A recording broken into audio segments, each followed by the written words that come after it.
हिंदू धर्मामध्ये श्रावण महिन्याला सगळ्यात महत्त्वाचं स्थान आहे आणि त्याच श्रावण महिन्यामध्ये संपूर्ण सणांची सुरुवात होते।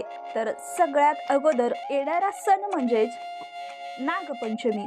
तर हा श्रावण महिन्यातील पंचमी तिथीला येणारा सण आणि नागपंचमी म्हणून आपण साजरी करतो। तर हा सण म्हणजेच आनंदाचं उधाण आणणारा। श्रावण महिन्यात संपूर्ण सृष्टी सजलेली असते आणि त्यामध्येच नागदेवतेची पूजा करून आपण नागदेवतेविषयी कृतज्ञता व्यक्त करण्याचा हा सगळ्यात महत्त्वाचा सण मानला जातो। नागदेवतेची या दिवशी पूजा केली जाते। ती आपण घरी करू शकतो किंवा काही ठिकाणी वारुळाला जाऊन पूजा केली जाते। नागपंचमीच्या दिवशी नागदेवतेला दूध, लाया यांचा नैवेद्य अर्पण केला जातो। वारुळाची यथासांग पूजा केली जाते आणि आपल्या घरामध्ये, आपल्या शेतामध्ये सगळ्या संपत्तीचं रक्षण कर म्हणून त्यांची प्रार्थना केली जाते। नागपंचमीची नेमकी पौराणिक कथा काय आहे तर पौराणिक कथेनुसार महाभारताच्या काळात राजा परीक्षिताचा मुलगा जन्मेजय यांनी वडिलांच्या मृत्यूचा बदला घेण्यासाठी सर्पयज्ञ केला होता। या यज्ञाने अनेक नागांचा नाश झाला, त्यामुळे नागदेवता खूप दुःखी झाले। त्यांनी त्यानंतर श्रावण महिन्यातील शुक्ल पक्षाच्या 5व्या दिवशी म्हणजेच नागपंचमीच्या दिवशी नागलोकामध्ये एक विशेष उत्सव साजरा करण्याची प्रथा रुजू केली, ज्याला नागपंचमी म्हटलं गेलं। या दिवशी संपूर्ण नाग प्रजातीची पूजा करून त्यांना प्रसन्न करण्याची प्रथा आहे।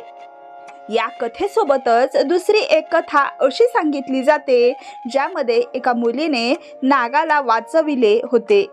ती मुलगी तिच्या भावासोबत शेतात काम करत असताना तिच्या भावांनी नागाला मारले, तेव्हा तिने त्या नागाला वाचवून त्याची सेवा केली आणि नंतर ती मुलगी जेव्हा मोठी झाली तेव्हा तिने तिच्या भावाला सांगितले की नागपंचमीच्या दिवशी जमिनीवर खोदकाम करू नये किंवा मग शेतात कोणतंही काम करू नये, तसेच तव्यावरती भाकरी भाजू नये, इतर पदार्थ भाजून खाऊ नयेत। या कथेनुसार नागपंचमीच्या दिवशी काही गोष्टी टाळणे हे आवर्जून सांगितलं जातं, जसे की चुलीवरचे अन्न शिजवणे, धारदार वस्तूंचा वापर करणे, तसेच जमिनीवर खोदकाम करणे किंवा मग जमिनीच्या मशागतीची इतर कामे करू नये असं नागपंचमीच्या दिवशी सांगितलं जातं।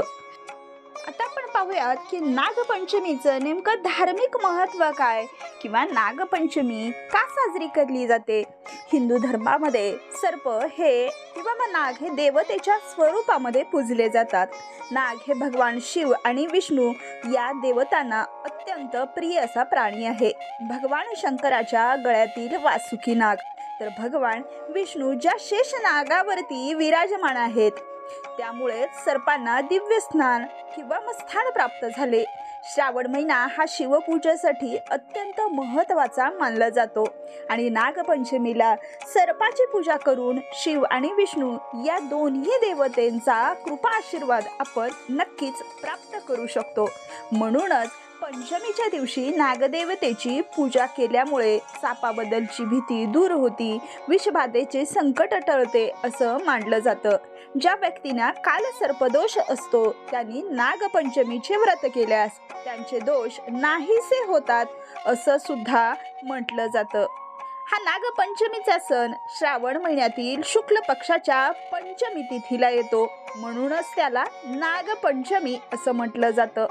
या दिवशी बहुतेक स्त्रिया उपवास करतात, घरामध्ये नागदेवतेचा फोटो लावून किंवा मग त्यांची मूर्ती करून पूजा केली जाते। नागदेवतेला हळदी कुंकू, गंध, अक्षता, फूल वाहून दूध आणि लाह्यांचा नैवेद्य दाखवला जातो। तर काही ठिकाणी वारुळाला जाऊन पूजा केली जाते किंवा मग महादेवाच्या मंदिरामध्ये देखील नागपंचमीची पूजा केली जाते। नागपंचमीच्या दिवशी झोका खेळण्याची प्रथा सुद्धा खूप प्राचीन आहे आणि आज सुद्धा ग्रामीण भागामध्ये पंचमीचा सण अतिशय आनंदाने साजरा केला जातो। तर ही संपूर्ण नागपंचमीची कहाणी किंवा त्याचं महत्त्व जर तुम्हाला आवडलं असेल तर अशाच नवनवीन पौराणिक माहितीसाठी आपल्या चॅनलला लाईक, शेअर आणि सबस्क्राईब नक्कीच करा. धन्यवाद.